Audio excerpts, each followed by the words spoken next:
as usual, we are going to continue with our NFL division ranking series. Sticking with the NFC because they just have all the weaker divisions. We've done only one AFC division, and it was the first one we did, the very first segment of this we did. We are going to the NFC East, home of the Eagles, Cowboys, Giants, and Commanders. So without further ado, let's get right into that. Starting off at number 4, the obvious worst team in this division, the Washington Commanders. Not a great year for them last year. 8-8-1 this last season. The 19th ranked offense, but the 3rd overall defense. Got a new owner this year with Josh Harris taking over for Dan Snyder. I looked into what their offseason moves and some of what blog pages for the Commanders are looking at and talking about.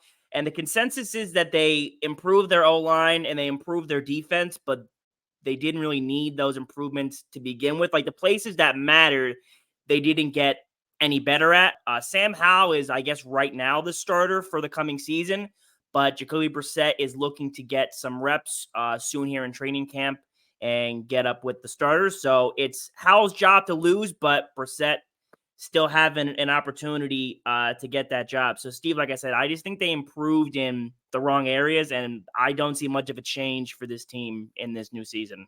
Saying that the Commanders were 8-8-1, and me sitting here going, that's not a bad season for them. Yeah, like, really. They just missed the playoffs. The Commanders having a 500 season, that's solid for the boys. So, yeah, the Commanders are not good. Sam Howell, UNC quarterback, was real good in college. He's going to have a chance to prove himself. The Commanders aren't going to be bad enough to get Caleb Williams, but they're not going to be good. Does that make sense? Yeah. Yes. They'll be in the upper tier of bad. Yeah, they're probably going to get a 10 to 15 draft pick, but they're not going to get a top 10. Like, I don't think they're going to be one of the 10 worst teams, but they're definitely not they're just that middle lower ground. So 4 is a great spot for them. They're Washington. That pretty much sums up our points here. Number 3, the New York Football Giants. 9-7-1 for them last year. Lost to Philadelphia in the divisional round. 18th ranked offense and the 25th ranked defense. They're all in on Daniel Jones. New York truly believes, and again, I was reading some specific Giants blogs and different posts. Everyone inside New York seems like, in the Giants, not the city, seems to feel that Daniel Jones is going to be or could be a top 10 quarterback. They gave him a huge contract, 4 years, $160 million. He's fine. I think he's a baseline starter, maybe a smidge below average. And Saquon Barkley, I originally said that because of his contract issues, it was going to be a rift in chemistry between him and the team, or maybe even some issues with him and the front office. What kind of plays are they going to run? How's he going to feel about what they plan to do going forward? But Saquon Barkley needs to play well regardless of his feelings, because he has to prove that he deserves more money and needs a better contract than what he got. That was the whole thing, that running backs have no value and they don't deserve all this money. Well, Saquon can't be coming out here and get this contract that he rightfully deserved, but a lot of people say running backs are overpaid and all that stuff. So he can't afford to have these chemistry and off the field sort of issues. He needs to play well, and I think without a great receiving core, they will probably run through him a lot. But I think New York is just fine at number 3.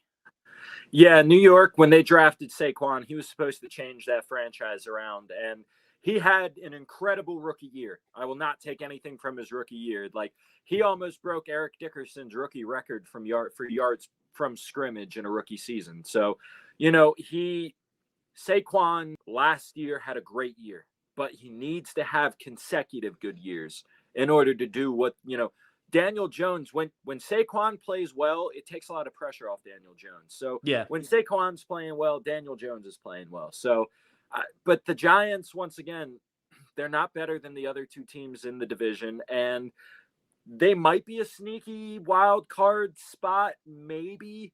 The NFC is hard because you never know who's going to be those mid-tier teams to step up and steal one of those spots. I mean, no one expected them to make the playoffs last season to begin with. And New York's one of those teams that if they really want to have this success and build off what they had last year, everyone needs to buy into the system. And I think Brian Daboll is a good head coach to have to get people to buy into the system. So I think they'll do just fine. They'll probably have around the same season they did last year, maybe slightly better. Like maybe they'll have 1 or 2 games over 500. But yeah, I got them at number 3, or we got them at number 3 in the NFC East. Number 2, the Dallas Cowboys, a team that I have disliked for pretty much my entire life. 12-5 this last season, lost to San Francisco in the wild card round, the 11th offense and the 12th defense. Here's what I'll say, and this is kind of a overall Dallas take, and really not this past year, but it applies. And Steve, I think we talked about this once on Scandal Sports Hour. Every single year, people are saying Dallas is an NFC favorite. Dallas should make the Super Bowl this year. They're a top whatever offense, a top whatever defense. This is the Dak Prescott year to turn around, blah, blah, blah, all this stuff. And every single year, the same things happen. I understand that Trayvon Diggs is pretty good. Micah Parsons is pretty good. CeeDee Lamb, Brandon Cooks, and Michael Gallup is a pretty solid receiving core. Like, they always have good players. Mike McCarthy, I think is a trash coach, but they always have good players. He's not even their coach. No, he's not their coach. Mike McCarthy? I thought he was oh, yes, he is. You're right. I was going to say. I was thinking Green Bay. I was like, wait a second. Yeah. But so my point is, like, every single year, everyone has the same thing about Dallas. And every single year, Dallas is the same thing. I don't believe in Dallas. I never think Dallas has been good. I don't think Dak Prescott has had any playoff success, any success ever. There was a point in time where Dak Prescott was being talked about as the best quarterback in the NFC, and that was never true. Dak Prescott might have never been a top 3 quarterback in the NFC, ever. Like, when Carson Wentz was the Eagles starting quarterback before he got hurt, he was better than Dak Prescott. Like, he just was. So I just never buy into Dallas hype, and I don't think that's my Eagles fan bias. I just think that's truly what the situation is, that every single year we always talk about Dallas, and every single year Dallas flops. 1995 was the last time that the Dallas Cowboys won a Super Bowl. Mm-hmm. I can't tell you the last time the Cowboys were in the Super Bowl. I believe it might be the same year. I believe the last time they were there was 95. The Cowboys are not better than the first place team in this division. I am tired of hearing the same talk that you are with the Cowboys being, oh, they're going to do this. Oh, they're going to do that. Oh, people say that they're a legitimate team to win the Super Bowl every year. No, never. I don't like to hear that talk. Like, it's just frustrating to continuously. Me being a Dolphins fan, I hate the Cowboys for other reasons. Bill Parcells, you can do your research into that. But yeah, Cowboys at 2 is as high as they'll go as long as I'm alive, possibly. I mean, I just don't. Until Jerry Jones gets out of there, the Cowboys are never going to be a respected franchise in modern NFL. Since I've been watching football, I don't think Dallas has ever been a true contender. When it comes time to play and they get on the field and they do the regular season, I've never once looked at a Dallas team and been like, that team can make the Super Bowl. We got the overhyped Dallas Cowboys at number 2. So that leaves us with the obvious number 1, and that is the Philadelphia Eagles, baby. That's us. Fly, Eagles, fly. 14-3 last season. Unfortunately lost to Patrick Mahomes in the Super Bowl, but what are you going to do? The 3rd ranked offense and the 2nd best defense. I would argue the best defense of football last year. They might have been collectively the best team on both sides of the ball. Can I have an argument there for sure? My notes for Philadelphia is pretty much run it back. Yeah. Now, I do not think they're going to have as much success as they did last season. If you guys haven't seen our predicted Eagles and Dolphins schedules video, that is for you to watch. I'll probably post it here in this video. But I had predicted that the Eagles would go 12-5, which is obviously 2 games worse than this past season. But everyone keeps talking about how, like, Jalen Hurts needs to take a step up. Jalen Hurts needs to improve, needs to keep building, which is true. But that to me makes it sound like I just said that about Daniel Jones. Jalen Hurts was not on the same level as Daniel. Like, what more improvements does he need to make? Like, everyone can get better, obviously. No one is perfect. But people are talking like Jalen Hurts needs to take all these leaps and bounds. He just has to keep doing what he's been doing. Be the great leader and be the great player that he is.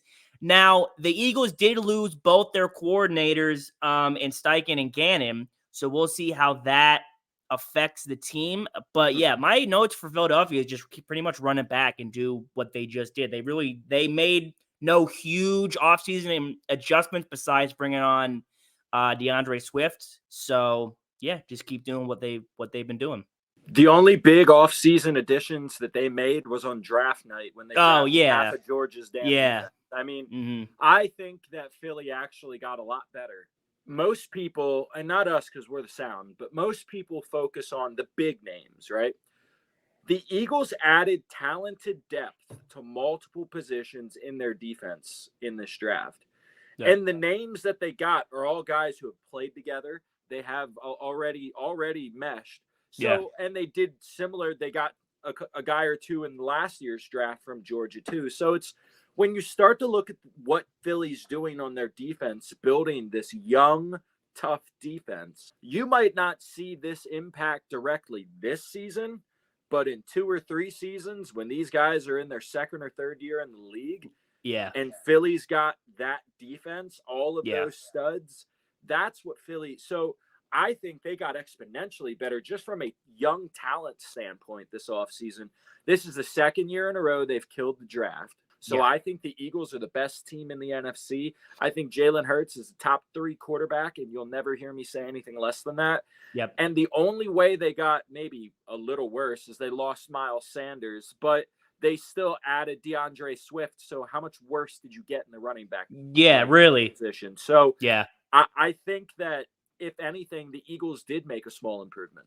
So yeah, that is our NFC East.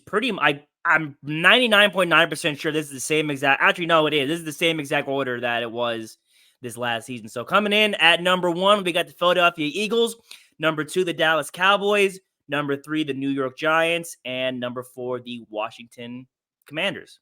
And that is our NFC East.